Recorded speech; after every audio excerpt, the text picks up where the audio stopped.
Hi, I'm Andy Webb from BeCleverWithYourCash.com. Welcome to my channel. If you're here for a repeat visit, great to see you. Thanks for coming back. And if you're a newbie, if it's the first time you found me, this is a channel that's going to help you save money, make money, and generally help you manage your money better so you get the most from every single penny that you earn. If you haven't already, please do hit that subscribe button. And if you're finding this video useful, it'd be great if you can hit that thumbs up, hit that like. I know everyone asks you on YouTube, but it does make a huge amount of difference. If this is going to save you money, give me a thumbs up and I'll know to make more content just like this. So this video is going to be about how you can bring down the price of your bills if you don't want to switch or you can't switch to another company. Now, regular viewers of the channel or readers of the blog know actually the best deals are often if you do shop around, do a comparison, find the lowest price and move over to get that deal, particularly when you factor in cashback, which can often, particularly with Broadband, give you like an extra £100 sometimes. It's there for mobile, it's there for TV as well. Extra money on top of those new customer offers often is very, very difficult to beat that. But you might not be able to. Like I said, not everyone wants to change, not everyone can change. You might be in a location where the mobile signal is from one network and you need to stay with that network, although there are ways around that, which I've got an article about. It might be that you've recorded loads and loads and loads of box sets on your Skybox and you don't want to lose them by cancelling your contract. Or you could be, just like my parents, that you're not that comfortable with change. So I went to visit them at the weekend for the first time in 3 or 4 months because of lockdown. Really loved to see them. It was really a nice relief after such a long time. But when I was there, they also asked me to have a look at an email they got from BT. Now, they've always been with BT and they don't want to go to anyone else. And over the years, I've kind of got in touch with BT and got them the best deal. And I'll share some of those tricks right now for you. Essentially, right now, they've been paying £32 a month, which I know that is quite a lot, but that was cheaper than the full price, which should have been £40.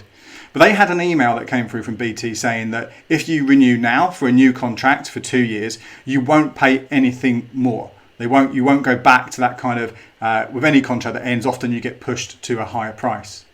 But they also had a message on their BT account that said, we'll give you a speed increase for the next 2 years at no extra cost. There wasn't a lot of information, it was a little bit confusing, but using the tips that I'm going to take you through right now, I managed to knock another £10 off their total bill. So they're saving £120 a year based on what they're paying at the moment. And it works out, I think, something like £216 less than if they'd done nothing and just let their contract end and prices go to full price. So it's not the cheapest price, but it's still a big saving.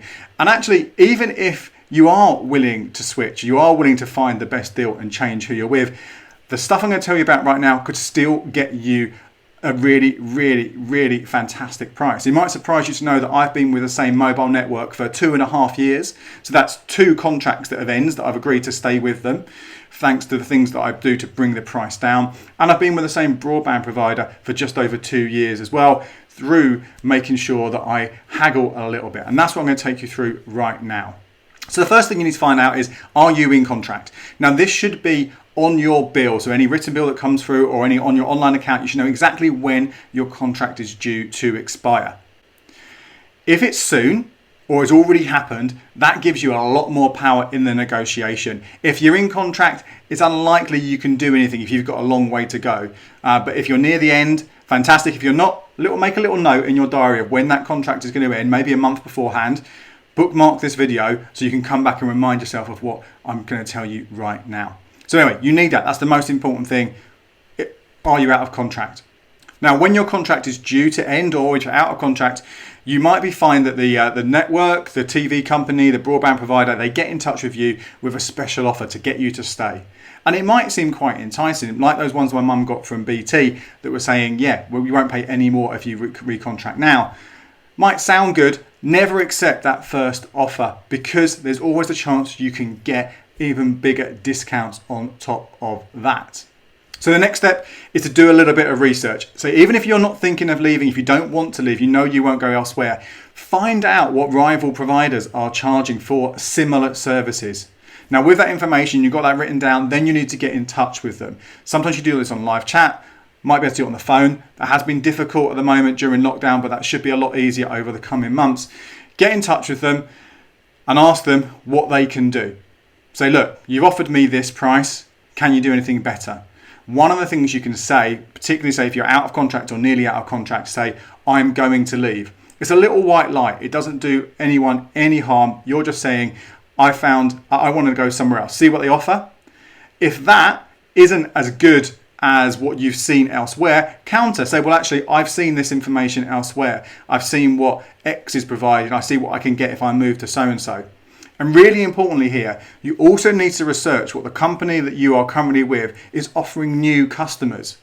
Because rules from Ofcom, who are the regulator, say that existing customers need to be offered the same deals as new customers. Now, you might find there's special deals over here, special deals over there, depending where you're going, and you won't be able to factor in things like cashback, because that counts as something completely separate. So you won't necessarily get exactly the same deal if you stack lots of other offers together out there, but find out exactly what the new customer deal is. And that's one of the things I did with BT for my parents. The price they were offering for us to stick at for over the next 2 years was more expensive than the price they were offering to new customers. So I raised that. I said to them, because the Ofcom regulations, I know you have to offer us the same thing as new customers. That's when he came back with me for the price that was on the BT website for new customers. Okay, so that's a great way to save. You've pushed it a little bit, and hopefully you're going to get one of the best prices out there, and you won't have to switch away. But there is one more step if you're willing to take it, and it doesn't make too much difference to exactly the end result, but it's not always going to work, but it's worth giving this one a go. And the trick here is to go ahead and say, no, I'm going to cancel, I am going to switch. So with your mobile phone, it's requesting your PAC, your port authorization code, which is what moves your number across and lets them know you want to leave the network.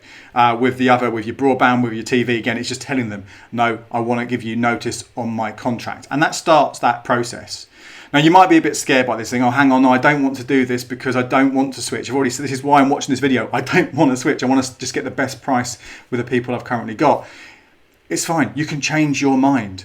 You're just letting them know, so they kind of start pushing you through the retention departments to hopefully that kind of end one, that disconnections team. It doesn't necessarily exist in that term, but retentions is what the big departments are. And they have a bit more sway in what they can offer you. You know, I did this a year and a bit ago with Virgin Media for my broadband. I went through the process. I tried to get the price down as much as I could. It was still a bit expensive for my liking. So I put in that notice to cancel. And I wasn't sure whether I would actually go through with this or not. I wanted to see what happened. I got a phone call the next day from someone else deep in the Virgin Media kind of bunker, and they offered me a fantastic deal. They saved me, I can't remember exactly what the numbers are, but they saved me a lot of money. I got faster broadband. I didn't have to pay for a landline, which bizarrely would have cost me more money.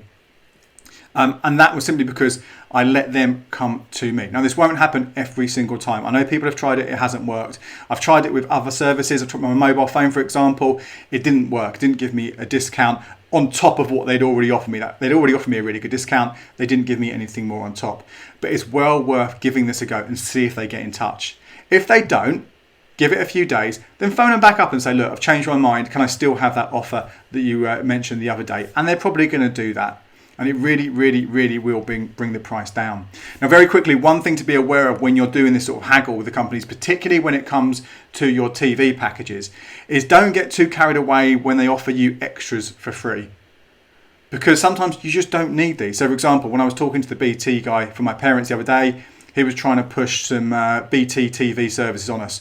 They don't need that. They won't use that. They won't watch that. He talks about faster speeds. The speed is already much faster than they actually need it. So don't get carried away just because, hey, yeah, you can have this free for a year, or we'll give you £5, just pay £5 more, but you'll get this, which is worth 15 quid. If you don't need it, you're not saving money.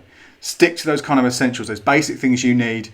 Go through that process, haggle that price down, and hopefully you're going to save yourself some cash. When I say with my parents, it was 120 quid a year, which is fantastic. It's better than nothing, isn't it? But if you are willing, as I said at the top, if you are willing to sort of leave your company, then there's more you can do. And I have got a whole video that you can watch. I'll put it up here, which takes you through that wider process of saving money on your broadband. And there's other ones on mobile phone bills. Again, that kind of network thing I mentioned at the beginning, that doesn't necessarily tie you in, because you might be able to save money and get the same signal by switching to a virtual network. You're going to put more information about all of that in some of those other videos. Now, again, if you don't mind, if you haven't already, please hit that thumbs up. It makes a huge difference to me, and that subscribe button as well. That will really, really mean that you don't miss any of these videos when I publish them twice a week. Until next time, cheers. And here are some other videos you might want to check out. Thanks for watching.